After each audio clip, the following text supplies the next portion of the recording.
এটি ভারতের এক অপূর্ব সুন্দর আভিজাত্যে মোড়া আধুনিক শহর। এই শহরের এক অনন্য ভৌগোলিক অবস্থান আর চারপাশের চোখ জোড়ানো রূপ যে কারো নজর কেড়ে নেয়। নিম্ন গাঙ্গেয় উপত্যকার হুগলি ভাগীরথী নদীর তীরে গড়ে ওঠে ভারতের এই দ্বিতীয় বৃহত্তম শহর। শহরটি প্রাচীন এবং জনবহুল। ধর্মনিরপেক্ষ ভারতের প্রায় প্রতিটি ধর্ম জনজাতির মানুষ এই শহরে একে অপরের মেলবন্ধনে হাসি মুখে বসবাস করে। এই মেগা শহরের রাজপথ সবসময় জনসমুদ্রে পূর্ণ থাকে। প্রতিনিয়ত এই শহর থেকে প্রায় 100 কিলোমিটার ও তার বেশি দূরের মানুষ জীবন জীবিকা ও প্রয়োজনের তাগিদে এসে ভিড় করে। চলুন আজ আমরা ভারতবর্ষের এই দ্বিতীয় বৃহত্তম শহরের আনাচে কানাচে লুকিয়ে থাকা ঐতিহাসিক গুরুত্বপূর্ণ স্থান ও প্রকৃতির সঙ্গে মেলবন্ধনে থাকা এই শহরের সৌন্দর্য উপভোগ করি। এটি একাধারে পশ্চিমবঙ্গের রাজধানী এবং পূর্ব ভারতের মধ্যমণি। এই শহরটি ছিল একসময় ব্রিটিশ ভারতের রাজধানী শহর। ভাগীরথী নদীর তীরে কলকাতা, সুতানুটি, গোবিন্দপুর এই তিনটি উন্নত গ্রাম নিয়ে এই শহর গড়ে ওঠে। এই শহরটি 4টি অঞ্চলের মেলবন্ধনে এক বিশাল এরিয়া জুড়ে গড়ে উঠেছে। এর পরিধি দিনের পর দিন বিস্তৃত হয়ে চলেছে। এই শহরের নবীনতম অংশ যেমন Salt Lake, New Town, Bidhannagar, bypass, Park Street, মহেশতলাতে আছে অত্যাধুনিক আকাশচুম্বী দালানের মেলা আর একাধিক দেশের কর্পোরেট হাউস এবং বিশ্বমানের বিলাসবহুল লাক্সারি হোটেল। এখানে কোটিপতি বিলাসী মানুষের আনাগোনা আর তাদের রাজকীয় জীবনযাত্রা।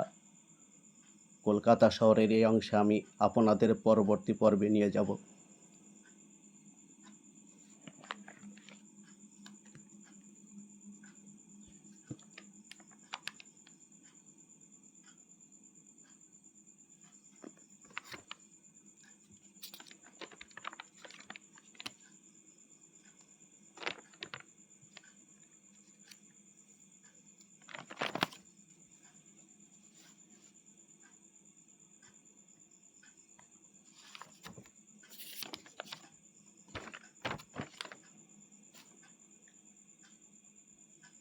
কলকাতা শহরের এই অঞ্চলের সবুজ প্রকৃতি এবং প্রকৃতির মধ্যে দিয়ে মাথা তুলে আকাশের দিকে উঠে যাওয়া সেলফোনের মতো গগনচুম্বী অট্টালিকাগুলি আপনি শহরের যে প্রান্তেই যাবেন সেখান থেকে আপনাকে তার উপস্থিতি জানান দিতে থাকবে। এই শহরটি যেমন প্রাকৃতিক সৌন্দর্যে ঘেরা, তেমনি এই শহরের প্রতিটি রাজপথে ছড়িয়ে আছে হাজার বছরের ঐতিহাসিক ঘটনার সাক্ষী। কত মহাপুরুষের জন্মস্থান আর তাদের বড় হয়ে ওঠার শহর এটি। মন শিউরে ওঠা আর শরীর হিমশীতল হয়ে ওঠার মতো হাজার হাজার ঘটনার আন্দোলন, লড়াই, সংগ্রামের সাক্ষী এই শহর। এটি কেবল একটি জায়গা নয়, এটি পশ্চিমবঙ্গের প্রাণের স্পন্দন। আধুনিক বিশ্বের রাজনৈতিক মহা সমাগমের কেন্দ্রবিন্দু হলো এই শহরের ব্রিগেড ময়দান। এই মাঠে সবুজ ঘাসের বুকে কোনো সময় বাগ্মীদের বক্তৃতার ঝড় ওঠে, আবার কোনো সময় গীতা ও নামাজ পাঠের আসর বসে। ছবির মতো কলকাতাকে এখান থেকে অর্ধেকটা ফ্রেমে বন্দি করা যায়। অবসর সময় অতিবাহিত করতে হলে এত চমৎকার স্থান পৃথিবীতে আর আছে বলে আমার মনে হয় না।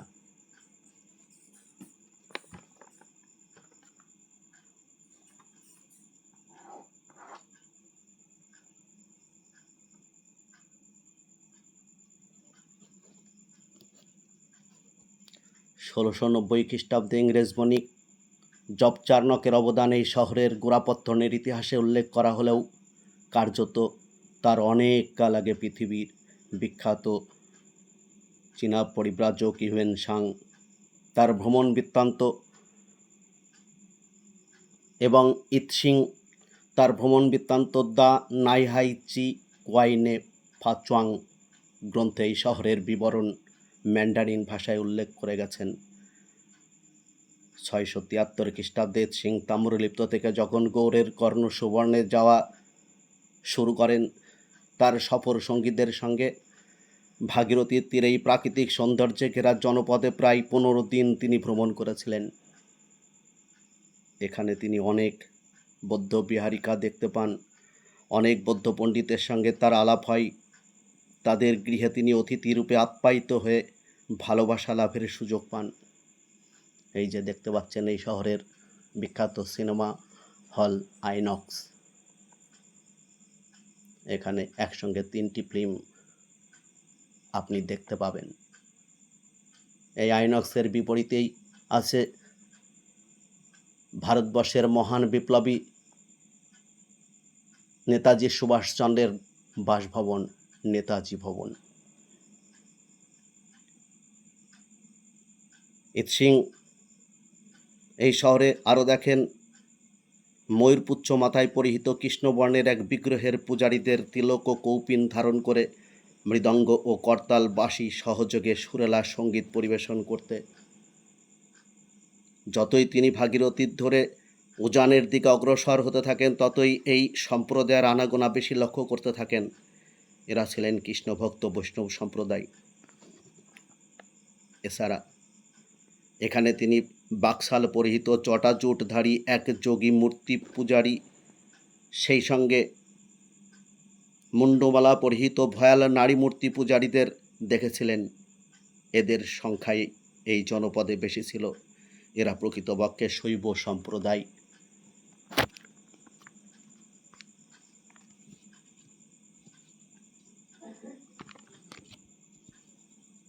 সবুজে সবুজেই শহর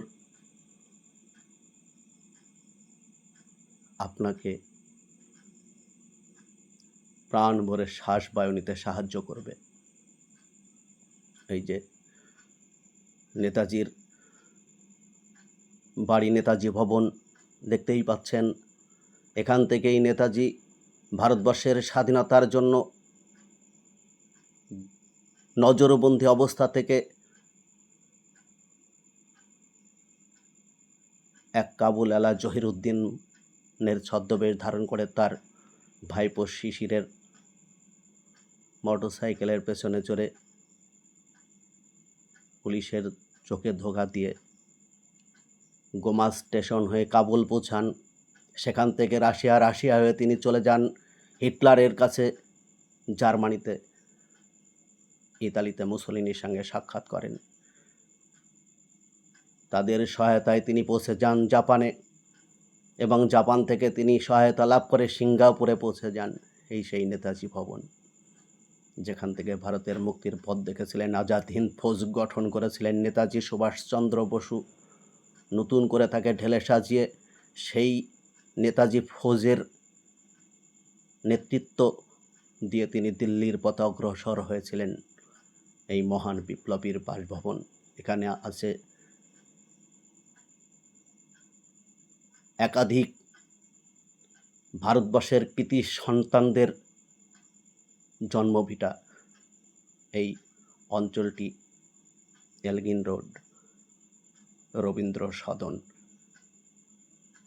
এবং ভবানীপুর দেখতেই পাচ্ছেন। নেতাজি ভবনের ভেতরে গেট। একাধিক দর্শনার্থীরা প্রতিনিয়ত এখানে নেতাজির সংরক্ষিত জিনিস প্রদর্শনের জন্য আসেন।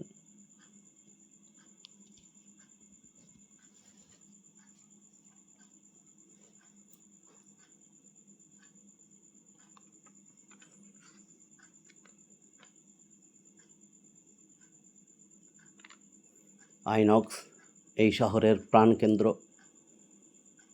এখানে বিলাসী মানুষেরা পৃথিবীর বিখ্যাত সিনেমা দেখতে এই হলে প্রবেশ করেন।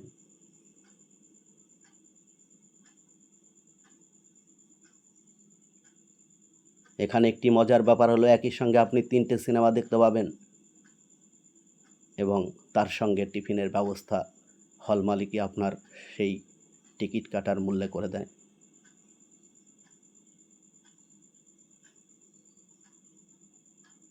এ শহর যেন সবুজের মেলা। সবুজের মধ্যে উকি দিয়ে আছে আকাশচুম্বী দালান।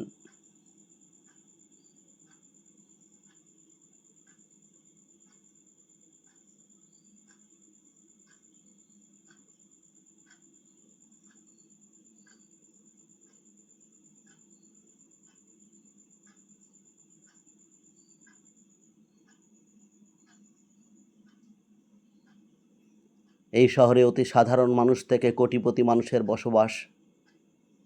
সকলে গায়ে গা ঘেঁষে চলাফেরা করে। দেখতেই পাওয়া যাচ্ছে মোটর সাইকেল, সাইকেলের পাশাপাশি ঝাঁচকচকে 4 চাকা একই সঙ্গে ছুটে চলেছে। সাধারণ মানুষ থেকে শিল্পপতিরা সকলেই রাজপথ দিয়ে হেঁটে চলে। এই শহরের ইতিহাসে যেমন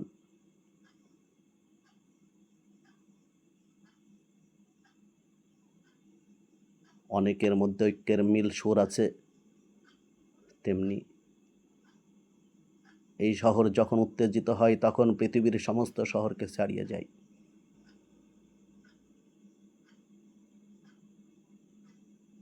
শুধুই সবুজ আর সবুজ। সবুজের মধ্যেই বিদেশি কর্পোরেট হাউস উকি দিয়ে দাঁড়িয়ে থাকে। অরিফ্লেম দেখতেই পাচ্ছেন, পৃথিবীর অর্থাৎ সুইডেনের বিখ্যাত কসমেটিক্স কোম্পানি।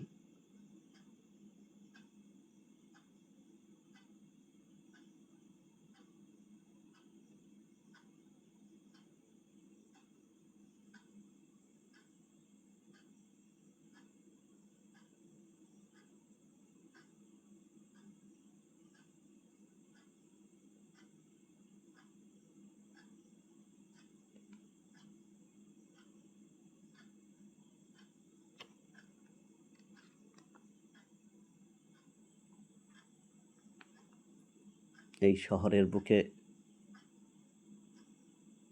আকাশচুম্বী যে সমস্ত প্রাসাদ, তার পাশেই আছে আবার দরিদ্রের কুঠির। এমন একটি শহর এটি। আপনি দেখতে পাচ্ছেন এটি যাদের মাথায় একদম চুল পড়ে টাক হয়ে গেছে, সেই সমস্ত ব্যক্তিদের মাথার চুল কৃত্রিমভাবে লাগানো হয় এই বিল্ডিংটিতে। হল্যান্ড থেকে বিখ্যাত বিখ্যাত ডাক্তারেরা এসে কারোর গোপের ইচ্ছা হলে গোপ লাগিয়ে নিয়ে যান, কিন্তু সেই গোপের চুল বাড়বে, আপনি স্বাভাবিকভাবে আবার কাটতে পারবেন। চুলের ক্ষেত্রেও তাই, অপারেশন করে চুল লাগিয়ে দেওয়া হয় খুব সুন্দরভাবে। ওই চুল বাড়তে থাকে এবং স্বাভাবিকভাবেই আবার কাটা যায়, কিন্তু ওই চুল আর পড়বে না।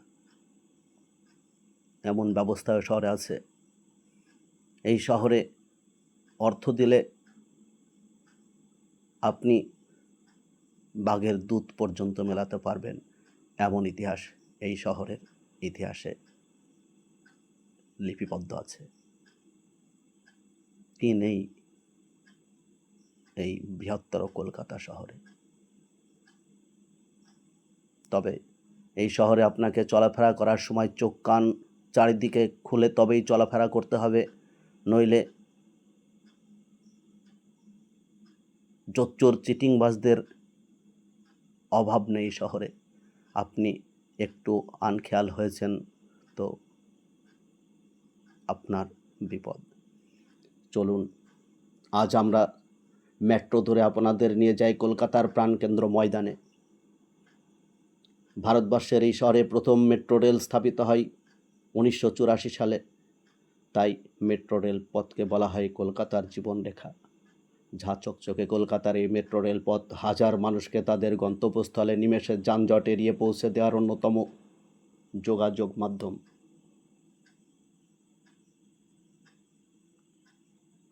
এই পথ জনবহুল কলকাতার যানজট এড়াতে ক্রমশ উত্তর থেকে দক্ষিণ, পূর্ব থেকে পশ্চিমে জালের মতো বিস্তার লাভ করেছে। বর্তমানে এক্সপ্ল্যানেড থেকে টিউব লাইনের মাধ্যমে আপনি মেট্রো পথে ভাগীরথী নদীর জলের তলদেশ দিয়ে হাওড়া ময়দানে পৌঁছে যেতে পারবেন।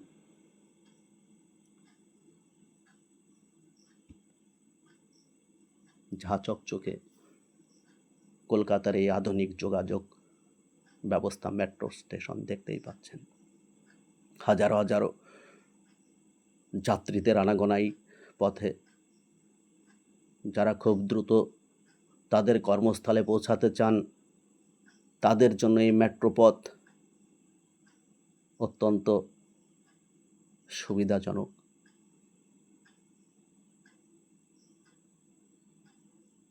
বর্তমানে এই পথের বিস্তার ঘটছে হু করে। 2035 সালের মধ্যে